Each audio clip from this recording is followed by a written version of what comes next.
I found my wife's boss, listed as my kid's emergency contact. I stayed silent, called a lawyer, and set them up. What followed was brutal. Hey Reddit, I'm Chester, 39 male. Grab a snack and strap in. This one's a ride. So I was 40 feet up a utility pole outside Nagani when my phone buzzed in my pocket. January in the Upper Peninsula, wind chill around -15, and I'm strapped into a harness running diagnostics on a transformer that's been giving us grief. Not exactly a great time to check notifications, but the buzz pattern was the school app, Safe Connect, the one Marquette area public schools rolled out 2 years ago so parents could manage emergency contacts, pickup authorizations, field trip permissions. I'd set it to notify me for any changes. Claire always joked that made me the boring parent. I wore it like a badge.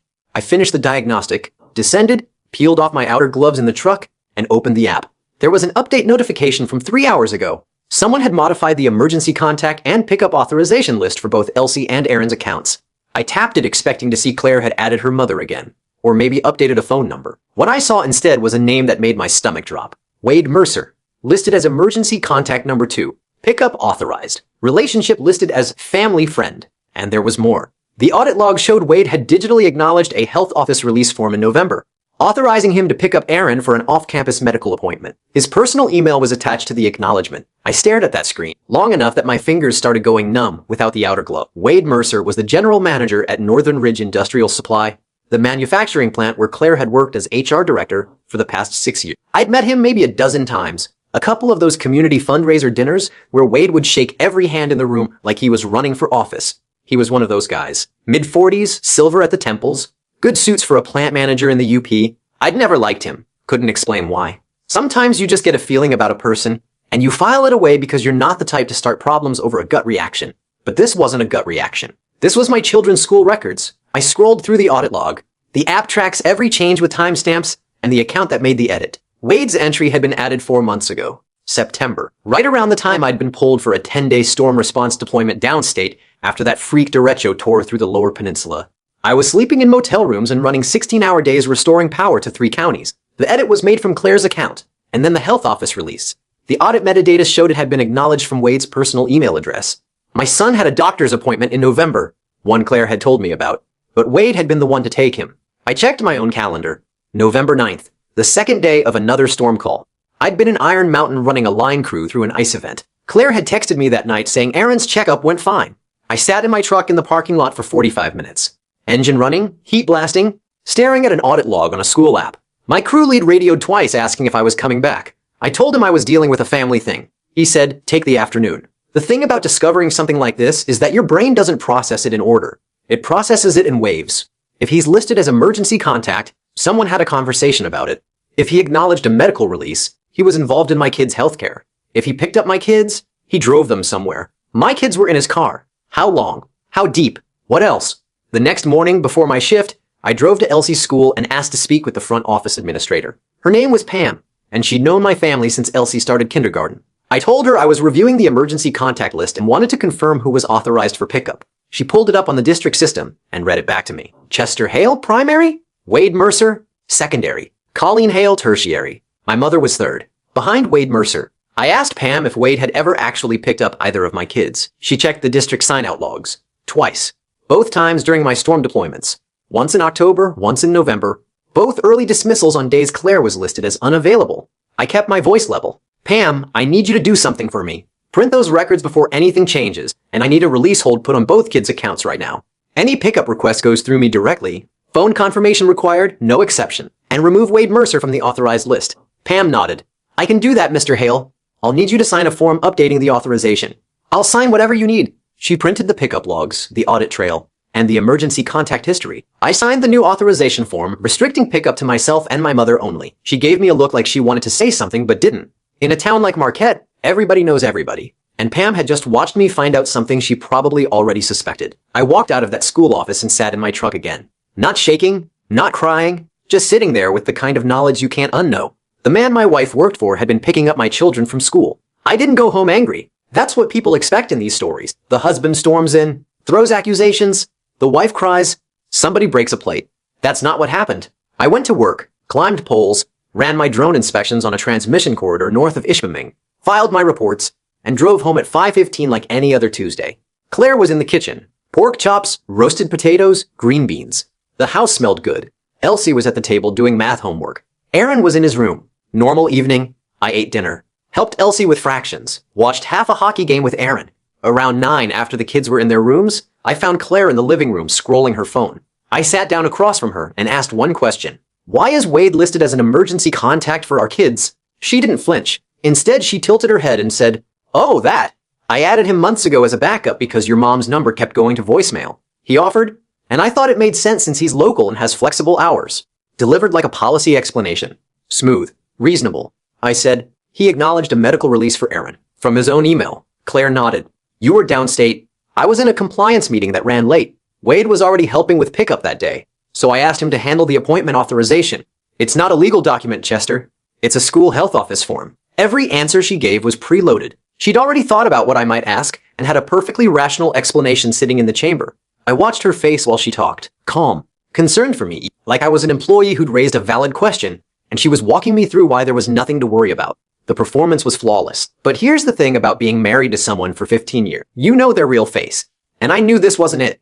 I didn't push. I said, okay, and went to bed. She followed 20 minutes later, slid under the covers, put her hand on my arm. I lay there staring at the ceiling and made a decision. I would not be played. Not by my wife, not by anyone. I wasn't going to snoop through her phone like a desperate man and compromise whatever legal standing I might need later. I was going to be smart about this. Smarter than her. The next morning, I called my sister Tessa before my shift. Tessa's a paralegal at a family law firm in Escanaba, about 2 hours south. She's sharp, blunt, and she doesn't tolerate nonsense from anyone, including me. I told her what I found. She was quiet for about 10 seconds. Then she said, don't delete anything. Screenshot everything. The audit log, the timestamps, the pickup records. Email them to yourself and to me. Don't confront her again. And for the love of God, Chester, don't do anything stupid. I told her I already asked Claire about it. She sighed. How much did you show your hand? I said. I just asked the one question. Good. Keep it at that. She's going to be watching you now, so act normal. I'm going to talk to my boss about a referral for a family attorney up there. Someone local who knows the Marquette County courts. That was the beginning. Just screenshots. A phone call to my sister. And the slow, grinding realization that the woman I'd built my life with had a whole second operation running behind my back. And she was better at hiding it than I ever would have guessed. I underestimated her. I'll own that.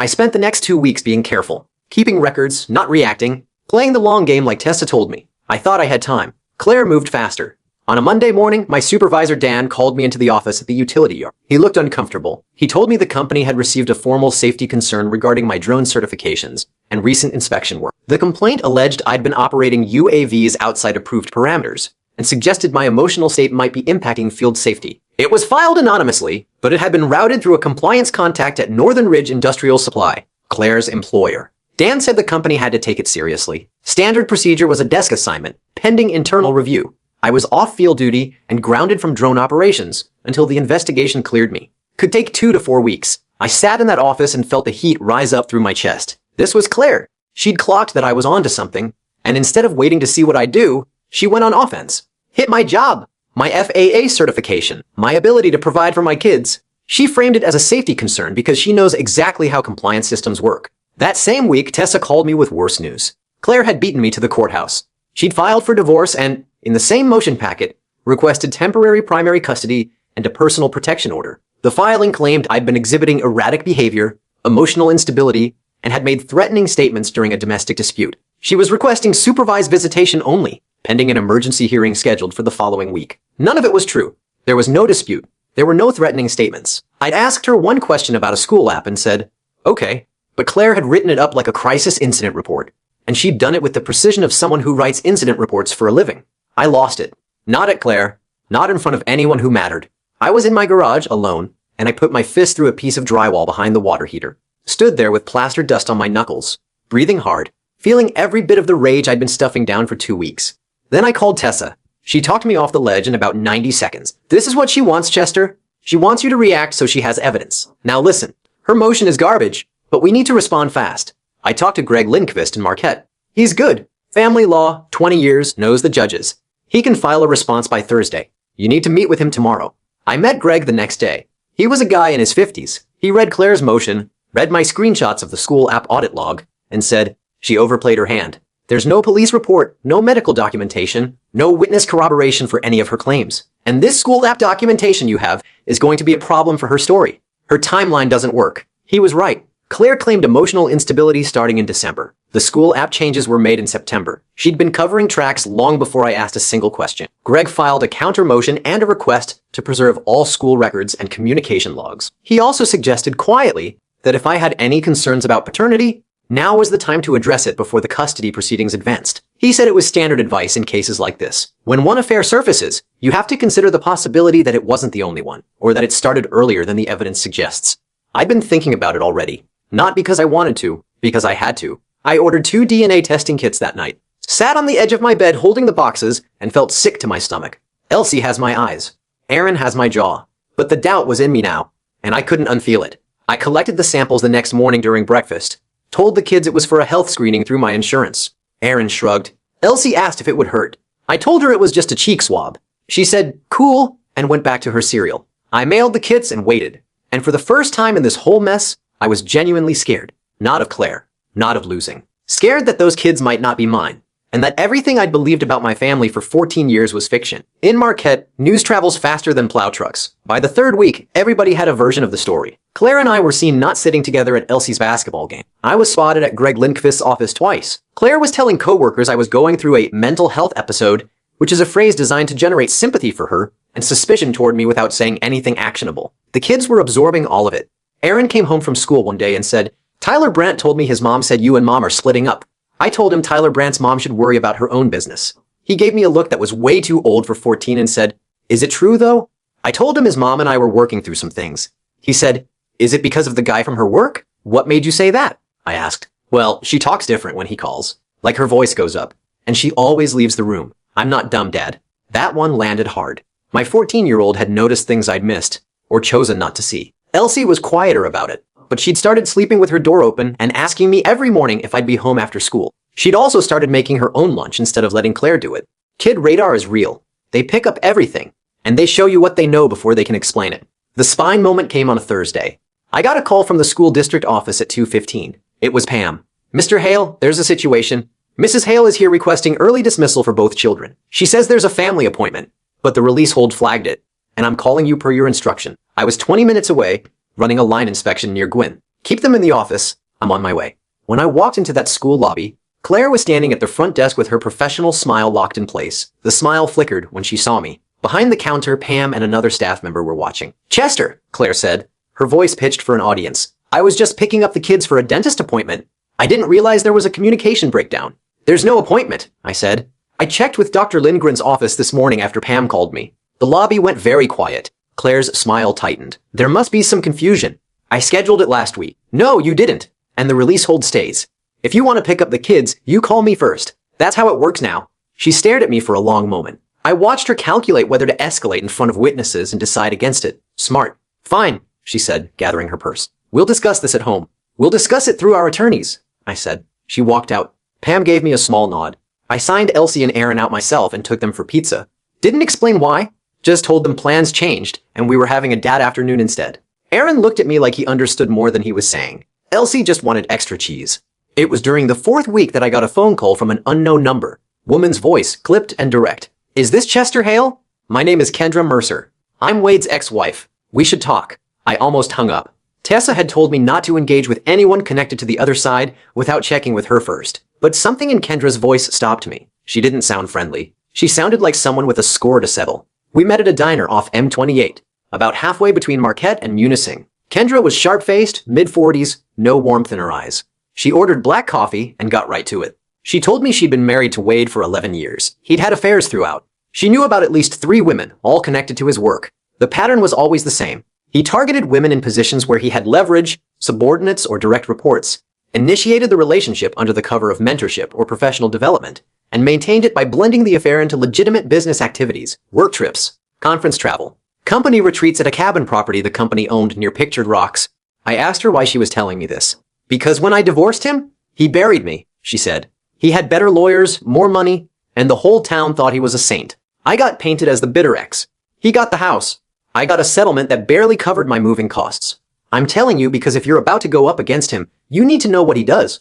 And because if you win, it means I wasn't crazy. She handed me a folder. Inside were printouts, credit card statements showing paired hotel bookings, mileage reimbursement forms from Northern Ridge showing destinations that didn't match any plant business, calendar entries she'd screenshotted before their divorce that showed blocks marked NR Development Retreat on weekends that coincided with her own records of Wade being unreachable, and the company cabin near Pictured Rocks.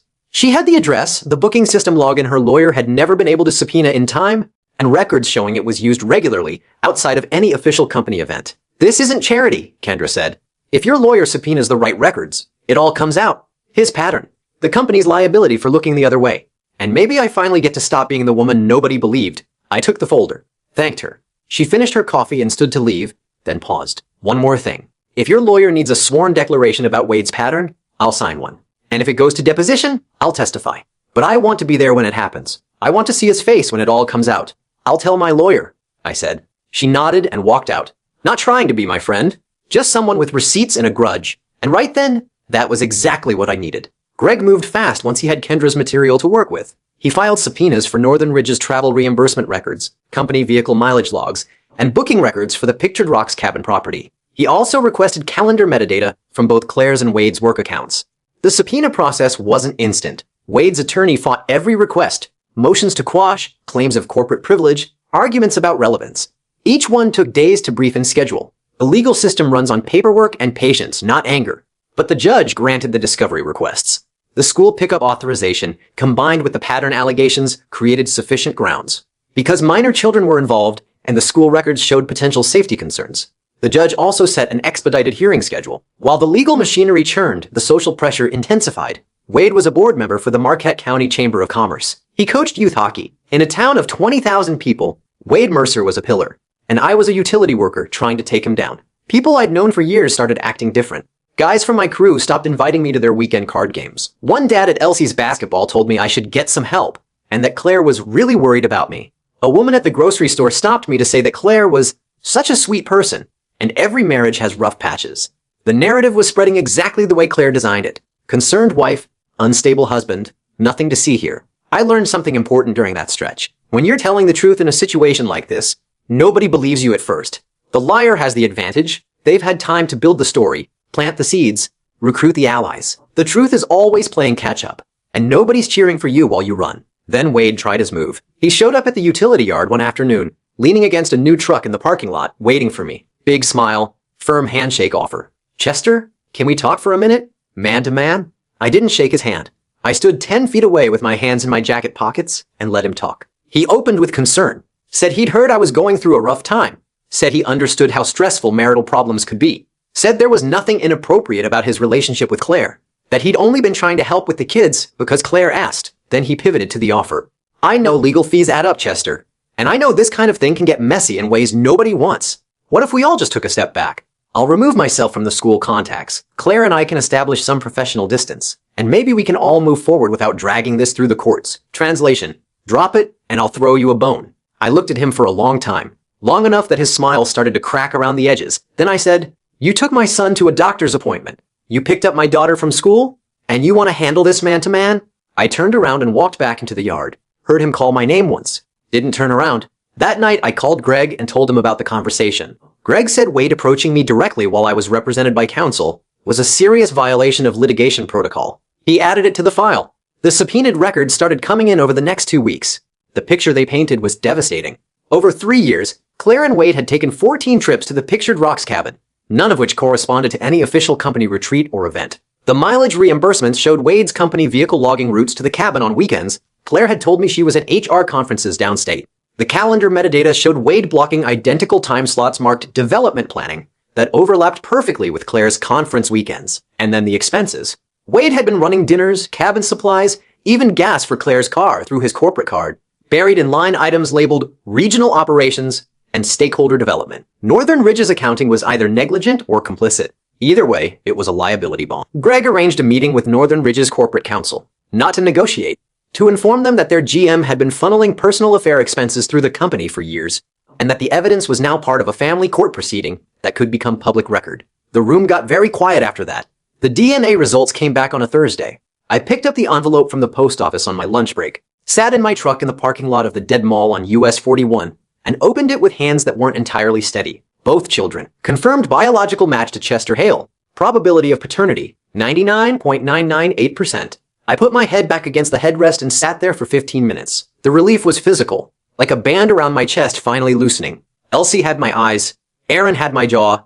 They were mine. They'd always been mine. But until I saw it on paper, the doubt had been eating me alive. I'd been watching my kids over the past weeks looking for resemblances, hating myself for it, hating Claire for making me do it. That was over now. Depositions started in late February. Claire went first. Greg's questioning was methodical. He walked her through the school app entries. Claire tried to maintain her composure, but the specifics kept tripping her up. She'd claimed Wade was a casual family friend. Greg asked her to name 3 other casual family friends who had pickup authorization. She couldn't name one. He asked her to explain why she didn't add her own sister, who lived 15 minutes away, instead of her boss. She said her sister's schedule was unpredictable. Greg produced her sister's work schedule showing she had every Friday off. Then the travel records. Greg laid out the cabin bookings side by side with Claire's reported conference dates. 14 overlaps in 3 years. Claire claimed she occasionally used the company cabin for personal decompression after conferences. Greg asked which conferences. She named 3. He showed documentation that 2 of them had been held in cities 400 miles from the cabin, and the 3rd had been canceled entirely. Then he pulled out the older records. Hotel expense reimbursements from 6 years ago. The year Claire started at Northern Ridge. Paired bookings in Traverse City, Mackinac Island, and Duluth. The pattern hadn't started 3 years ago. It had started almost from the beginning of her employment.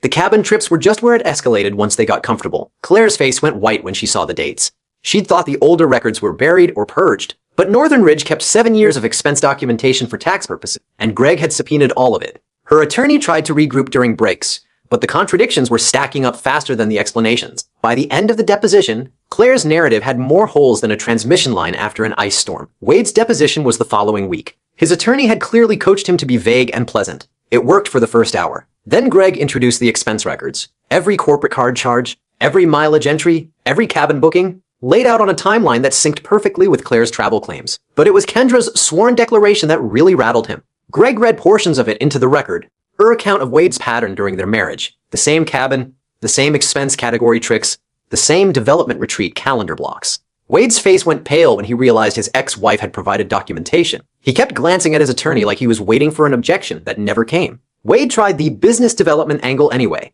Greg asked him to identify which business was being developed during a Saturday night dinner for 2 at a restaurant in Munising. Wade said he didn't recall the specific purpose. Greg asked about 12 more entries. Wade didn't recall any of them. By the end, his attorney was doing most of the talking, and Wade's jaw was tight enough to crack teeth. Then Claire made her desperate play. The week after depositions, her attorney filed an emergency motion claiming I'd violated custody boundaries and made threatening statements to the children about their mother. The motion requested immediate temporary sole custody. Greg called me the moment he saw it. "They're panicking," he said. "This is a Hail Mary." When did this alleged violation happen? The motion claimed it occurred on a Tuesday evening when I supposedly told the kids their mother was a liar and they should refuse to see her. I checked my records. That Tuesday evening, I'd been at Aaron's basketball practice from 5:30 to 7, then home cooking dinner. Aaron's coach, 3 other parents, and a gym sign-in sheet confirmed my whereabouts. Elsie had been at a friend's house until 6:45, confirmed by the friend's mother. Claire had fabricated an event on an evening with an airtight alibi. Not because she was stupid, but because she was desperate and rushing. And desperate people make timeline mistakes. Greg filed the counter evidence within 48 hours. The emergency motion was denied. The judge added a note to the file about concerns regarding the credibility of the movement's claims. That note was the turning point. In family court, once a judge thinks you're a liar, you're done. Claire was done. Everything collapsed on them within 6 weeks of the failed emergency motion. Northern Ridge's corporate counsel completed their internal investigation and concluded that Wade Mercer had misused company resources for personal expenses totaling over $47,000 across 6 years. The company gave him 2 options: resign immediately with a non-disclosure agreement, or be terminated for cause with the findings referred to the board and potentially to law enforcement for fraud. Wade resigned. But in a town like Marquette, resigned fools nobody. The plant rumor mill had the full story within 48 hours, and the Chamber of Commerce quietly removed him from their board the following month. Wade Mercer didn't leave Marquette with a bang. He left with a moving truck on a gray Tuesday in April, driving south toward Lansing where his brother lived. The youth hockey team he'd coached got a form email saying he was pursuing other opportunities. The Chamber of Commerce website updated his board page to "position vacant" without any announcement. Kendra had been in the hallway the day of Wade's deposition, just like she'd promised. She didn't smile when he walked out looking 10 years older than when he'd walked in. Last I heard through Kendra, he was working as a regional sales rep for a plumbing supply company downstate. Not exactly the empire he'd built. Claire's situation was worse because she had more to lose and fewer places to hide. The custody evaluation went exactly how Greg predicted. The evaluator interviewed both of us, the kids, their teachers, and their school counselor. The report noted that I had been the consistent daily presence in the children's lives, handling school logistics, medical appointments, extracurricular schedules, and daily routines. Claire's work travel, now documented as frequently fabricated, had created extended absences that the kids had gotten used to, but the evaluator called out as checked-out parenting. The report also noted Claire's emergency motion and its subsequent denial, characterizing it as an attempt to manipulate custody proceedings through unsubstantiated claims. The evaluator's recommendation was clear: primary physical custody to me, with standard visitation for Claire. The financial side was ugly. Greg negotiated a settlement that gave me the house with Claire buying out her equity share over 3 years. I'd keep my pension. She'd keep hers. After Greg's fees, which were substantial but worth every dollar, and the cost of the DNA tests, the subpoena process, and the custody evaluation, I came out ahead, but not rich. I came out stable. The drone safety complaint against me was dismissed after a 2-week review found zero evidence of any operational violation. My certifications were reinstated, and my supervisor Dan told me privately that the complaint's routing through Northern Ridge had raised eyebrows internally. We knew where it came from, he said. Just had to follow procedure. I was back on field duty and drone ops by mid-March. The divorce was finalized on a Wednesday afternoon in May. But the real ending happened 3 days before that, in the conference room at Greg's office. Claire's attorney had requested a final settlement meeting. Standard stuff, usually. Iron out the last details, sign the papers, be done with it. But Claire had something else in mind. She showed up looking put together. Hair done, good coat. Her attorney laid out the terms we'd already agreed to. Then Claire asked to speak directly. She looked at me across the table and said, "Chester, I want to propose something. I'll sign everything today. No more delays, no more motions, no more fighting. But I need something from you." I waited. When people ask what happened, I need you to keep it vague. Say we grew apart. Say it was mutual. Don't bring up Wade. Don't mention the school records. Don't talk about the expense investigation. If anyone asks, we just didn't work out. She paused. I'll agree to your custody terms. I'll agree to the financial split. I'll even cover an extra 15% of the legal fee. All I'm asking is that you help me keep my professional reputation intact. I'm an HR director, Chester. If this gets out the way it actually happened, I'm done in this industry. There it was. I looked at her for a long time. She held my gaze. She wasn't ashamed. You put him on my kid's emergency contacts, I said. You let him pick up my daughter from school. You told a court I threatened my own children. And you want me to protect your image. She didn't blink. I want what's best for the kids. If their mother's career is destroyed, that affects them too. Tessa, sitting behind me, shifted in her chair. I leaned forward. Here's what I'll do, Claire. I'll agree to keep the details between our attorneys and out of the press. Not for you. For Elsie and Aaron, because they don't need to read about their mother's choices. But I'm not going to lie for you. I'm not going to say we grew apart. I'm not going to call it a misunderstanding. And if anyone asks me directly, I'm going to tell the truth. You can sign the papers as written, or you can keep fighting and lose worse. Her attorney leaned over and whispered something. She looked at me like she was seeing me clearly for the first time in years. She signed the papers. Walking out of Greg's office into the May sunshine, Tessa fell into step beside me. Then she bumped my shoulder and said, "You did good." I picked up Aaron and Elsie from school that afternoon. We drove to the Presque Isle Park and sat on the rocks by the lake. Is it over? Elsie asked. Yeah, I said. It's over. Aaron turned around. So what happens now? I thought about it. The house that was mine now. The job I'd kept. The 2 kids sitting next to me who had my eyes and my jaw and my last name and my DNA, confirmed on paper, though I'd known it in my bones since the day each of them was born. Now we just keep going, I said. Same as before. I'll be here every morning. I'll be here every night. That part doesn't change. The summer was quiet.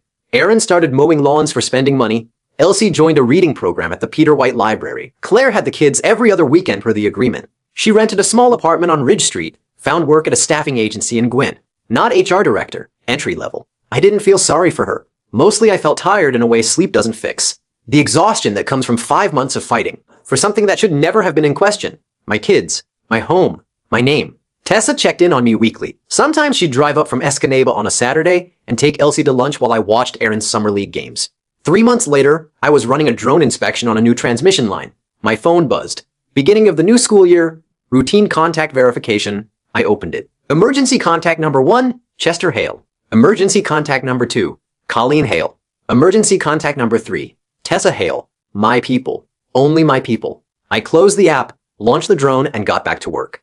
Guys, we are so close to hit 100,000 subscribers on this channel. If you are not subscribed to the channel, please consider subscribing. It really helps hit that 100,000 mark. Thanks for making this dream come true.